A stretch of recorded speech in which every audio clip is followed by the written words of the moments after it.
asalaamaaleykum mbokk internet yi Senfootball TV nuyu naa leen bu baax jeex leen di am mbégte saa su ne defal leen vidéo pour ñi nga xam ne dama bees chaîne maa leen di wax welcome bienvenue abonné leen cliquer leen ci cloche boobu ngeen gis vidéo bi ndugal ngeen mën ko seetaan bañu fàtte tamit un vidéo c'est très important mbokk yi di leen wax ngeen di continuer di liker continuer di partager parce que loolu ngeen ñu mën a jàppale du yoon ñuy def ay vidéo muy def ay 1000 vues ay 2000 vues war na mën a def plus ku am 300 000 abonnés ça veut dire que y a des internautes yu xamante ne voilà soit dañoo partagé wala seetaanu ñu wala boo gis ñu notification bi donc pour ñi nga xamante ne bëgg ñu rate vidéo yu Senfootball TV au moins cliquer la cloche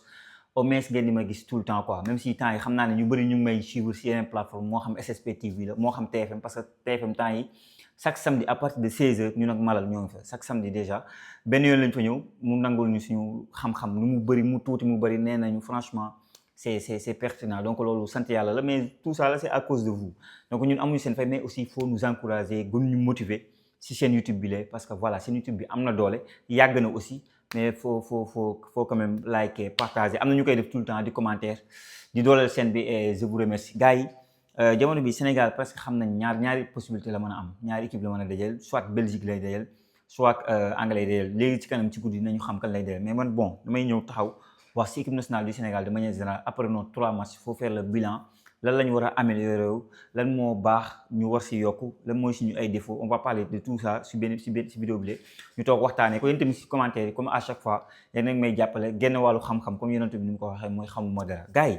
Pape Thiaw si premier match bi daf ñu andi benn compo bu xamante ne c'est Kalidou Koulibaly Niakhaté El Hadji Malick Diouf donc Crépin un milieu de terrain Pape Gueye Lamine Camara Idrissa Gana Gueye attaque Sadio Mané Jackson donc Ismaïla Sarr donc mu nekk mu andil ñu benn classement boo xamante ne voilà sur le papier autant pour moi tu t'es dit waaw mais même sur le papier tu t'es dit waaw parce que les joueurs bu fekkee les noms tey jii Koulibaly le nom de Koulibaly ça résonne quoi c'est voilà tu penses à Koulibaly le meilleur défenseur deux fois meilleur défenseur en Italie ku xam Italie ak seen histoire du défenseur Fornesta Dia fu Maldini Cannavaro keneen dañoo am histoire ak défense si mbirum défense ñu ne la Lamine Camara de Monaco milieu terrain boole ko Gana Gueye l'un des meilleurs récupérateurs en Premier League si seen histoire ñu ne la déet boole nañ ko Pape Gueye ki la dugalal bii bu garaaw bi en finale xam l'homme de Rabat roi de Rabat ñu ne la déet ñu ne la Sadio Mané ñu ne la déet ñu ne la benn Ismaïla Sarr 21 bi avec Crystal Palace ñu ne la déet ñu ne la Jackson qui connaît bien Upamecano tu t'es dit waaw tu t'es dit que sur le papier franchement Afrique amul kenn ku am li ma am mais bu ñu duggee ci match bi tu as fait une très bonne première mi-temps mais après tu n'as pas retrouvé le Sénégal que tu connais et c'est franchement dommage de par qualité yi xamante ne am nga on attendait plus de nos Lions si premier match bi on est passé à côté on a fait des erreurs énormes Pape Thiaw a fait des erreurs parce que on savait que ne un jour bu jógee si blessure il peut pas jouer 90 minutes et pourtant il a laissé Koulibaly jouer 90 minutes sur ce match-là on savait que Gana Gueye si blessure la jógee dafa war a laal benn 45 minutes à la 55e wala 60e minute max tu dois le sortir tu l'as pas fait t'as des éléments offensifs yu xamante ne moom nga leen gën a teel dugal moo xam Ibrahima Mbaye mi dugal bi moo xam Iliman Ndiaye mi dugal bi passe décisif on s'est dit erreur la France c'est un favori war na la mën a dóor mais bon képp kuy sénégalais bi nga gisee Cap-Vert jouer bi nga gisee c'est pas moi gis nga Ghana jouer nga gis Côte d'Ivoire jouer gis yeneen pays africains da nga am lu la métti gis Égypte et donc au Maroc jouer ak Brésil match yooyu nga gisee étant un sénégalais tu te dis que champion d'Afrique non am nga lu la métti surtout boo duggee si réseau yi mais Côte d'Ivoire amul lu ñu ñaawul Côte d'Ivoire rek waa Ivoiriens yeeg Marocains mais amul lu ñu yàqul et même d'autres pays africains xam nga gars yi di mën gars yi xamoon na nii lañu xamoon naa ne bañ nañu mais dañu bañ quoi même si bon gars yi mën nañu wax na tooñaate takk na la mais en tant que sénégalais t'as mal mais tu te dis que c'est qu'un seul match et coupe du monde la bu xam ne c'est 48 équipes donc lu mu métti mën nga si génn donc Norvège c'est 55 wala sax nga ëpp ko doole parce que Norvège 98 la mujjee coupe du monde joueurs yi nga amu ko donc voilà tu te dis que voilà Norvège bi nga jël ils sont prenables franchement de par premier mi-temps bi xamante ne wane woon nga ko mais aussi on pensait que Pape Thiaw va faire des changements de telle sorte que tu vas t'en sortir contre la Norvège Pape Thiaw ñëwaat il nous remet le même équipe et personne n'a compris Pape Thiaw de remettre Koulibaly bi xamante ne match boobu mu jeexee wax ne dafa physiquement dafa sonn karti man li mu wax noonu keroog noonu la ma jaaxalee Pape Gueye ne la chaleur bi dafa tàng ak yooyu kii Gana Gueye ne dafa manqué rythme man loolu man du quand je suis entraîneur je lis entre les lignes tu me dis ça man j'ai plus confiance en toi pour le prochain match ou bien je te donne pas 10 minutes le prochain du ma la jox boobu 90 minutes autant pour moi le prochain match suñu remet Koulibaly et foot professionnel la parce que tous les 3 bi on peut dire que c'est Koulibaly même si am na benn bi boo xamante ne Gana Gueye moo perdre balle bi voilà on savait que Pape Gueye il fallait qu'il se retrouve sur le rythme c'est le moteur de l'équipe après voilà quoi match bi gars yi jàppañu dóor ñu 3-2 un match boo xamante ne peut-être mënoon nañu am 2 penalty yu xamante ne arbitre bi war na ko mën a compte tey loolu il faut ma ki ma bokkaloon co-débatteur du côté de TFM mu ne ma Sénégal benn carton jaune la am mooy Abdoulaye Seck bi mu am bon bref je me rappelle peut-être dëgg la wax bon après loolu lu mu war a saytuwaat la ça montre qu'on manque d'agressivité on manque trop d'agressivité sénégalais yi on était là à faire des calculs jours yi yëpp lii yëpp Pape Thiaw yaa ñu ko teg lu nekk lañu doon wax et le troisième match encore un mi-temps bon nga tegal ñu 3 milieux de terrain def nga ces changements tu nous as mis Abdoulaye Seck tu nous as mis 3 milieux de terrain presque de même registre peut-être li ñu football c'est différent mais même registre petit par la taille nekk dans la récupération mën a projeté mais je pense surtout à Lamine et Habib Diarra parce que Gana est sentinelle devant la défense mais en attaque tu ñu mets Ibrahima Mbaye tu ñu mets li Sénégalais doon wax Jackson Sadio Mané kii Ismaël Sarr avant-centre premier mi-temps bu xamante ne ñun ñëpp on n'est pas d'accord premier mi-temps t'es carrément passé à côté t'as pas retrouvé t'as pas ce jour-là bi am le lien entre l'attaque et le milieu t'as pas su trouver Ismaël Sarr comme il faut t'as pas su jouer avec Ibrahima Mbaye bi xamante ne 2 à 3 jours ñoo ko doon marqué parce que dañu xamoon ne la danger numéro 1 ce n'est plus même Sadio Mané mais c'était le jour yàlla suturaal la nag nga teel a dugal but il joue à 10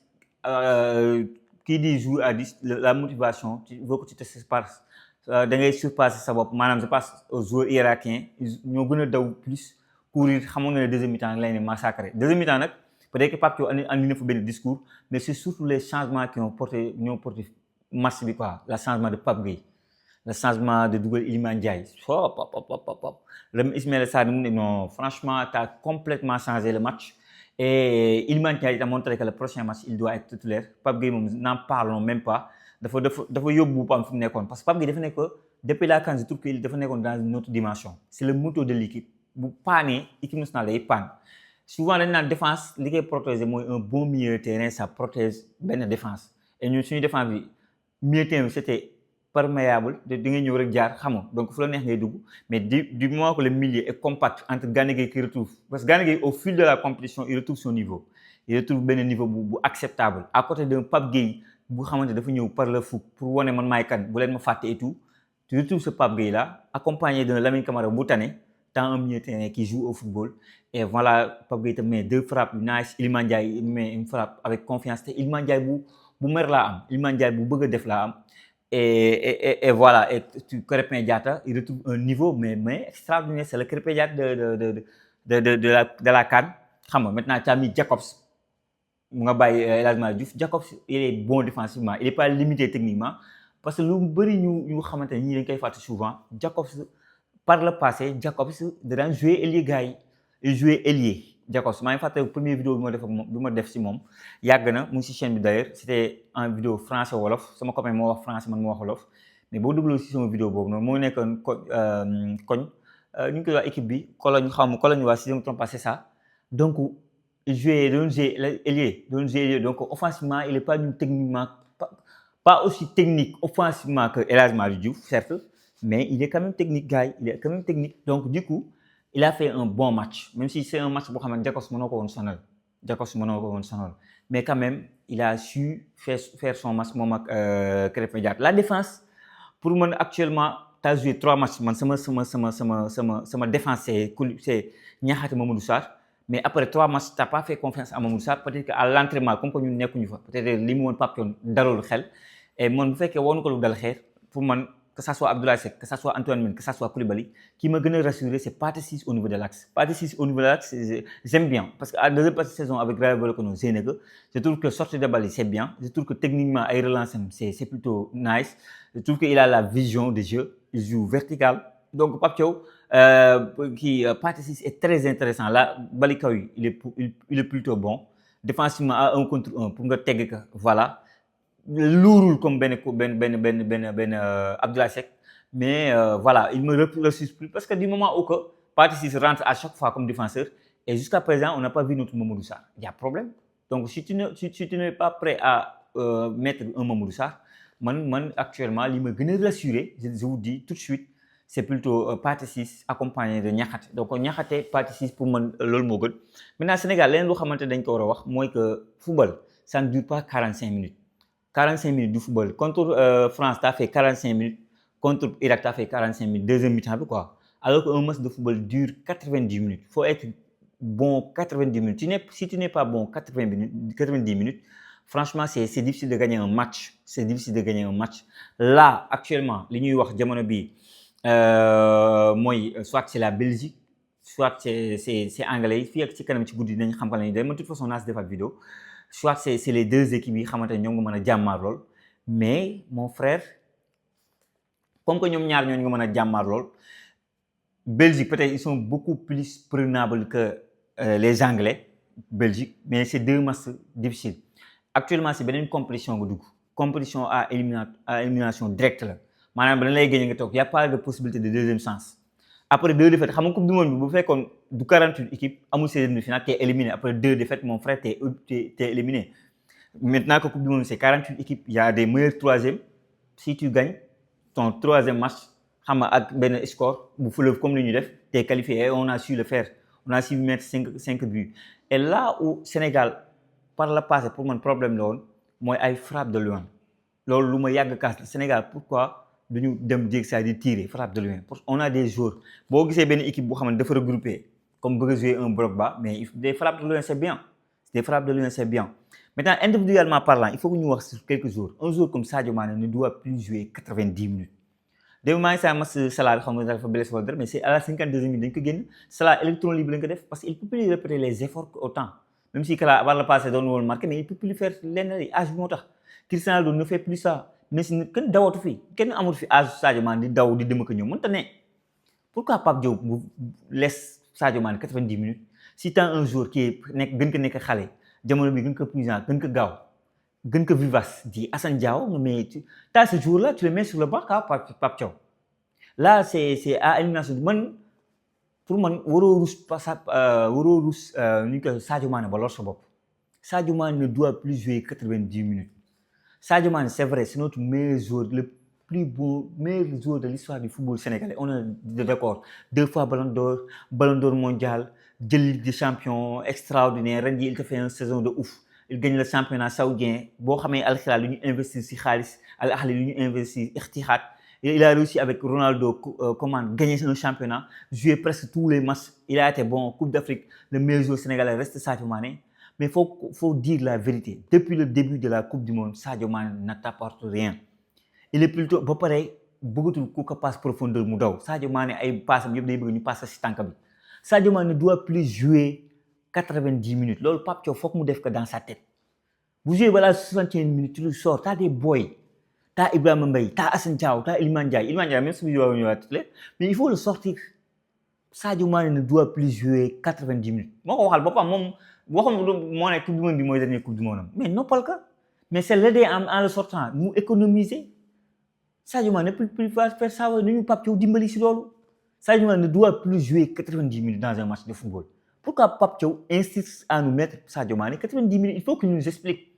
pourquoi Sadio Mané day daw day di Sadio Mané contre Norvège tànkam nañ koy passe 5 minutes de jouer contre commence jël profondeur bi booba temps bi jeex na match bi aussi il devait sortir depuis on le laisse encore sur le terrain Pape Thiaw dimbali ñu il faut le mettre Sadio Mané bu sonnee génne ko on ne dit pas qu'il doit pas être titulaire mais on dit que bu sonnee génneel ñu Sadio Mané donc je pense que parmi les Sénégalais ñëpp si d'accord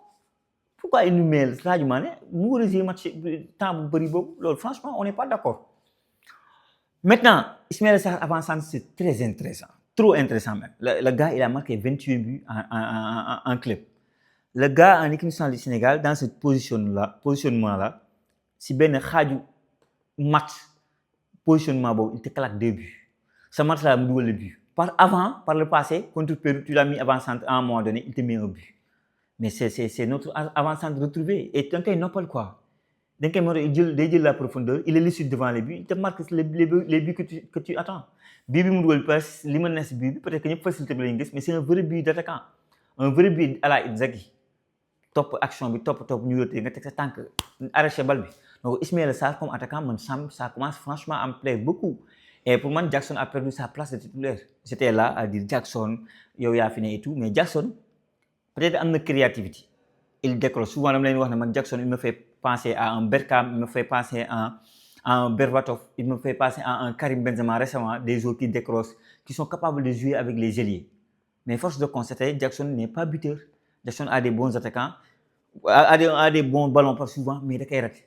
donc Jackson est pas ton attaquant jamono bi donc il faut faire confiance à Ismaël Sarr qui est très bon sur ce registre. Et comme li may wax football c'est demi-temps si toutefois il est dafa sonn Ismaël mën nga ko dugal et man parfois même il y a des matchs man je préfère même que nga dugal ñu ngi koy waxatee nga génne Sadio Mané dugal Jackson man moo ma génneel tu mets Ismaël Sarr tu remets Jackson en haut loolu tamit c'est intéressant donc Ismaël Sarr retrouve un très bon niveau il déjël la profondeur il est assez lucide il fait les actions que les Sénégalais attendent franchement c'est le Ismaël Sarr qu'on veut voir. L'autre côté c'est Iliman Ndiaye. Iliman Ndiaye c'est gars yi Iliman Ndiaye bu am hargne laa gis Iliman Ndiaye bu pare Iliman Ndiaye pour exploser aux dernières lignes droites tu dois lui faire confiance Iliman Ndiaye face à des équipes regroupées face à amul défense bu mënul andi jafe-jafe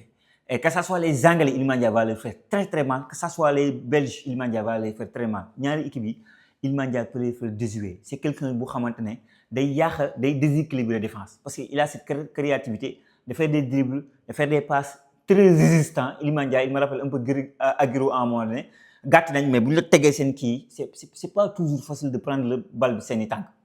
donc man Iliman Ndiaye bi ma gis nii Iliman Ndiaye bu dal xel la Iliman Ndiaye ki taxaw di frappe ay frappe de loin Iliman Ndiaye bu xamante ne il veut pas faire des erreurs c'est Iliman Ndiaye boobu laa gis moo tax Iliman Ndiaye pour moi il a gagné sa place par rapport à Ibrahima Mbaye nag Sénégalais yi dañoo am tendance bëgg def la comparaison avec Mbappé ou avec Lamine Yamal alors que comparaison bu du yoon du dëgg Ibrahima Mbaye qui Mbappé en 2017 il jouait la Ligue des Champions avec Monaco il a joué presque beaucoup de matchs avec Monaco c'était un crack un produit joué coupe du monde lu xel nangu la keneen ki j'oublie son nom Lamine Yamal il joue titulaire à Barcelone donc kooku aussi tamit jouer en Espagne du problème mais Ibrahima Mbaye force de constater que du côté du PSG c'est pas un titulaire démb nag joué na à droite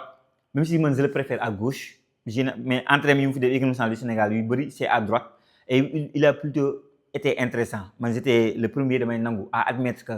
il est temps qu'on donne le boy sa chance que il est plus qu'un joker de luxe li ñu ko bëggoon canaliser joker de luxe il a dépassé ce joker de luxe là mais force de constater quand on a fait entrer Iliman et lui il y a une différence même si bon faut noter que moom 3 à 4 joueurs dañu ko doon marqué et Iliman Ndiaye était plutôt électron libre parfois day tafu ci côté bi mais parfois da ngay gis ci digg bi et c'est deux profils différents kii day andi sa créativité il peut être ce joueur là qui peut être la lien entre l'attaque et le milieu alors que kii day jouer dans l'attaque tout le temps day jël profondeur et il aime les 1 contre 1 donc voilà man la frappe de balle de Ibrahima Mbaye moom moo neex mais souvent moo tax may bëgg Ibrahima Mbaye ñu teg mais pour man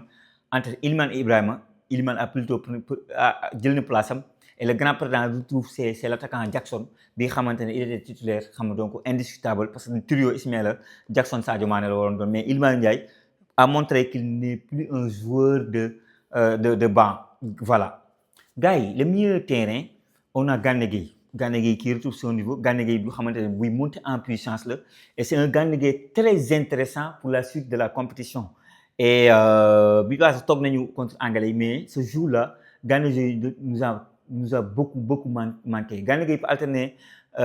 temps fort temps faible dans la récupération avec le ballon sans le ballon am discipline tactique comment se repositionner dans le terrain il a une très belle vision de jeu très bonne vision de jeu autant pour moi et Gana Gueye à ce niveau-là il est injouable un Gana Gueye à ce niveau-là est injouable et pour moi bon Lamine Camara doit être quelqu'un bu xamante ne dafa war a def travail de l'ombre bu Sénégalais yi war a mën a gis mais ko kii di travail de l'ombre mooy da fekk muy courir de gauche à droite Sénégalais yi gis ñu loolu malheureusement et pourtant le gars il te fait lu intéressant mais bon la Lamine Camara que je veux voir à Monaco je l'ai pas encore retrouvé en équipe nationale du Sénégal joxe ne pas j'attends beaucoup plus de lui sànq tey bi may def émission loolu laa doon wax ma ne moom mii di Lamine Camara boo xoolee moom Lamine Camara Habib Diarra milieu terrain Pape Gueye Lamine Camara bokk na si ñi ëpp valeur marchande maanaam tey jii boo leen tegoon si marché bi Lamine Camara bokk na si joueurs yi gën a Sénégalais yi gën a cher googu nag moo tax ay Atlético di la bàyyi xel ay Liverpool di la bàyyi xel c'est parce que t'as quelque chose boo mën woon dara gars yi duñu sonal seen bopp c'est parce que t'as quelque chose de t'as un potentiel énorme mais c'est pas en équipe nationale du Sénégal parfois c'est brouillon Habib Diarra moom m'a pas beaucoup rassuré xam naa ñu bëri nañ mais moo xam ne yow daa mën a fan Habib Diarra mais j'étais tellement fan de Habib Diarra mais là il m'a pas beaucoup je trouve que c'est brouillon je trouve que voilà quoi xam nga jeu daa bëri d'essais techniques et voilà man pour man le milieu terrain qu'on doit remettre sur 16e de finale je mettrai Gana Gueye Pape Gueye Lamine avoir Lamine sax match boobu sax boobu moo teg Lamine man à la place de Pape Thiaw je mets Pape Matar Sarr je vais lui donner sa chance au 16e de finale de la Coupe du Monde et pour man Pape Matar Sarr mën na am orgueil l'orgueil que j'ai vu sur Iliman Ndiaye, la rage de vaincre bi ma gis si Iliman Ndiaye gis ko si Pape Gueye war na mën a nekk sur Pape Matar Sarr gis nga même le petit Bara Sopoko Ndiaye on l'a délaissé waxatuñu si moom mais voilà un jour ko xamante ne ñun sénégalais war nañu ko bàyyi xel bu baax a baax comme ni ma ko waxee j'ai l'habitude de jël l'exemple parfait bi nekk du côté de Maroc bi xamante ne dañuy teg bu daw yi nous aussi on peut le faire donc mbokk yi jàngat boobu ma vidéo bi gën a gudd parce que j'ai fait 20 minutes et tout yéen ñi yéeg 25 minutes sax bi ne leen si commentaire ne yéeg ngeen jusqu'à 25 minutes parce que gars yi moo wax leen que yéen ñi yéeg 25 minutes vidéo bi lu mu gën a gudd ñun YouTube si daf ñuy gën a arrangé ñun ñi quand on fait des vidéos de 3 minutes 5 minutes 8 minutes presque dama naan duñu si gis suñu bopp li mu gën a gudd nag si la ñu gën a gis suñu bopp donc yéen ñi xamante ne jàpp ngeen ne saa ngeen ba jusqu'à 25 minutes jàppaleen ne aidé ngeen ñu bu baax a baax financièrement peut-être mënoon leen ñu jàppale nii mënoon leen ñu jox ay publicité mënoon leen ñu jox dara mais le fait que de nous regarder jusqu'à la 25 minutes ñu bëri def ko rek vous nous aidez financièrement parlant et parce que da ngeen war a xam ne tous les voyages yu ñuy def ginnaaw yàlla YouTube bii la parce que ñun aussi xam ngeen ne duñ jël carte xaalis duñ jël publicité sëriñ bëri na ay publicités yoo xam ne tebal nañu sur la table de 2017 jusqu'à nos jours à chaque fois je refuse je me dis que revenu yi may génne sur YouTube doy na ma et après leneen lu may ñambaas si suuf xam lu xamante ne samay business bopp la du coup moo tax damay bëgg daal képp ku mën a changer jusqu'à 21 minutes wala 20 bi ne leen ma 20 ci commentaire ma xam ne au moins y en a des personnes yu xamante ne pare nañ pour changer ma 20 minutes voire même plus donc franchement mbokk yi mu nekkoon vidéo bi ci commentaire wax leen ma seen xalaat ak seen gis-gis jaajëfal naa leen wax leen ba beneen sur Senfootball TV bye bye.